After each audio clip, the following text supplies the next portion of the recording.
Hi there, welcome to part 2 of my Mark 16 conversion of the Airfix 124th Spitfire 9C. This time we're going to look at the E-wing, we're going to look at exhaust and cowling modifications, some alternative decals, and have a go at using the one-man army stencil set. Quite a lot to do, so let's get going. First, the E-wing conversion. The E-wing was structurally identical to the C, which is the one represented in the Airfix kit, but the outer machine gun ports were eliminated, but their bays were retained. The underside doors were modified to remove the case ports and cartridge deflectors, and the gun ports fared over. The new wing allowed two possible weapon fits, either two 50 cal Brownings in the inner bays and two 20mm Hispanos in the outer, or simply four 20mm Hispano cannons. The first trial installation was made in November 1943. By mid-March 1944, the first service Spitfires had been modified. The E-wing conversion set is another Attitude Aviation product, and it's a resin-only set with representations of the gun fairings, a wedge to fit them into the leading edge of the wings, a new style upper and lower access door, and the hinged bulge panel fitted over the tops of the wheelbase. Standard of moulding was very good. As with the low back conversion, the surface detail is an excellent match for that used on the kit. No instructions at all are included in my sample used here, so some careful forethought was required about the best way to go about things. The upper and lower access doors were fitted first. This is best done before any of the wing assembly has taken place. The doors on the underside require cutting a section out of the wing, easily done as it is clearly identified by the panel lines. For some reason, the conversion set has an inner and outer panel to be fitted into the newly cut recess, but as the outer panel appears identical to the one that's already there, the kit's panel was left alone and just the inner panel was used. Fitting the doors on the upper wing proved a little bit more difficult. The network of supports moulded across the bay on the kit part need to be removed to make way for the new panels. However, the new panels don't fit at all well, and a considerable amount of plastic strip shimming was necessary to cure the problem. If the panels are to be displayed open, the fit issue may be removed, but scratch building of the interior of the new bays and armament would be necessary unless more aftermarket products come along to help. The bulged panels above the wheelbase, provided in the Attitude Aviation set, are meant to be let into the upper wing via another piece of cutting out, again identified by a panel line. But to me the bulge itself appears undersized, certainly when compared with a good quality photograph of the actual machine featured in this build. So instead of any cutting, a slightly larger bulge was sanded and carved from 40 thou plastic card and used instead, as you can see here. The cutouts for the wedges on the wing leading edges need a lot of care to get right, not being so clearly identified by panel lines as the access panels were. Once they have been done, the wing was assembled as per the kit instructions, but with most of the detail parts omitted as they wouldn't be visible on the finished model. Also, the lower 303 panels need to have the ejection slots filled and the deflectors sanded off. The gun ports need to be plugged and faired in as well, although nothing of this is mentioned on the AA conversion set. Once the wings were fully assembled, a lot of time was spent getting the leading edge inserts blended in properly, but it was managed eventually. A plus point of this conversion set is that the nicely moulded gun fairings are a perfect fit into the aforementioned inserts.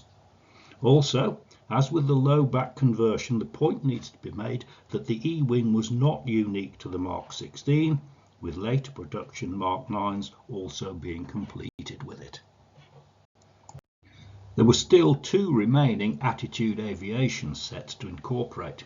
These are the top cowling and the exhaust round stacks with a shroud. Again, the quality of the moulding of these items was very good. These were the most simple items to incorporate, but in terms of a conversion from the 9 to a 16, the most important. The Packard Merlin engine had a slightly different shaped top cowling, being rather more bulged and having round rather than oval ends to the exhaust pipes. The replacement cowling is meant to be a straight swap for the kit item, but whereas the kit part fits beautifully, the resin component needed quite a lot of trimming, particularly towards the rear end, to get a satisfactory mating with the lower cowling and forward fuselage. The exhaust stubs were used on their own rather than with the resin shroud, as it proved easier to trim their ends slightly and fit them into the standard kit mounting. These are the essential items for the Mark 16 conversion. The low back and E-wing could feature on other variants as well. If a Mark 16 is being built from this kit, one or two further points need to be noted during the construction process. Check the type of elevator required for the particular aircraft being modelled. The 48AB and 49AB options were needed on mine, and use the tall rudder and trim tab, very helpfully included on the sprues of the kit, although not alluded to in the instructions as they were not relevant for the kit subjects. The longer oil cooler and intake, that's 125A and 131, are also required. The wheels proved an issue. Although the Airfix kit includes 3 different types, the subject modelled here had the 3-spoked variant, which is not one of the choices provided. In the end, the 4-spoke option was used, with a compromise having to be accepted. I do believe that a resin 3-spoke version is available now though. When it came to finishing the model, another group of new products came into play. A new primer was tried, Stynel Res, produced by Badger. It's a water-based acrylic polyurethane paint that can be airbrushed straight from the bottle. It gave very good eggshell finish and did have something of a self-leveling effect on the detail. It was also a near perfect match for the RAF medium sea grey used on the undersurfaces. Whilst the initial impressions of this primer were favourable, there were some problems with lifting later on when masking was applied over it.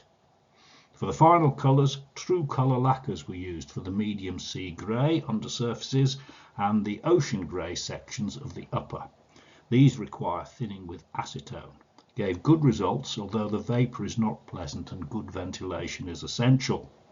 The RAF dark green was a tried and tested Tamiya acrylic XF81.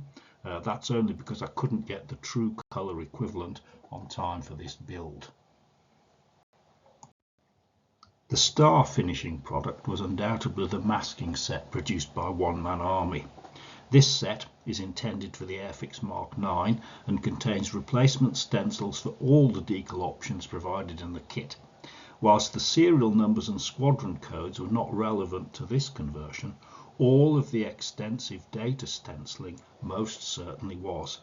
The detail and intricacy of the masks is incredible, and so are the results. My original intention was to use some of the One Man Army stencils as a trial and then finish the job with decals from the kit sheet. In fact, so impressive were the initial results from the stencils that they were all used, including the ones for the national markings. The set contains excellent instructions and can be highly recommended. The only downside is the extensive and sometimes rather intricate masking required around the basic stencils, which does take a lot more time than simply using decals. However, the results, to my eye at least, are most definitely worth it. The final extra used in this project was another Attitude Aviation product, this time a decal sheet.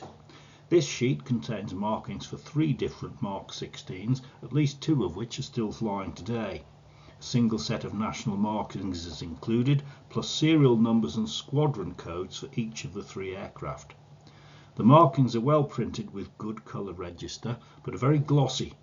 They were applied over a gloss finish. I used Tamiya Clear Varnish X22 in this case, but despite careful use of microset and microsol, there was a lot of silvering, and when the solutions were reapplied, the decals broke up all too easily. Some of the new ultimate decal setting solutions were tried to see if they would give any better results, but despite a slight improvement, the final results were unsatisfactory and the decals had to go. This was a problem because no generic squadron codes appear to be available in this scale. However, Extra Eagle do a sheet of the larger 30-inch codes in 1/32 scale, which almost exactly match the 24-inch ones used on this model. A very lucky coincidence. The final model represents a Mark 16 operated by the Swedish Biltema company. It's not totally accurate. The issues with the wheels has already been mentioned, and the cockpit interior of the model has not been modified to include the essential modern avionics carried today. At least the gun sight could be omitted. The fuselage aerials need adding though, and plenty of reference photos are available to help with their placement. So to conclude, it'll be pretty obvious that this was long and quite a demanding build. But despite the work, it was an enjoyable project that gave the chance to try a goodly range of new products. The low back is possibly the most aesthetically pleasing of all the Spitfire variants, and as such it's worth the extra effort required to present it in this scale. And after all, it's always good to produce something a bit different. A rather more detailed, fuller account of this project can be found in the February 2025 edition of Airfix Model World. Back numbers of this should be fairly easy to obtain if you want one. Just like to say thank you again for watching this, and I hope you found it useful, and I look forward to seeing you again soon on my next project. Thank you and goodbye.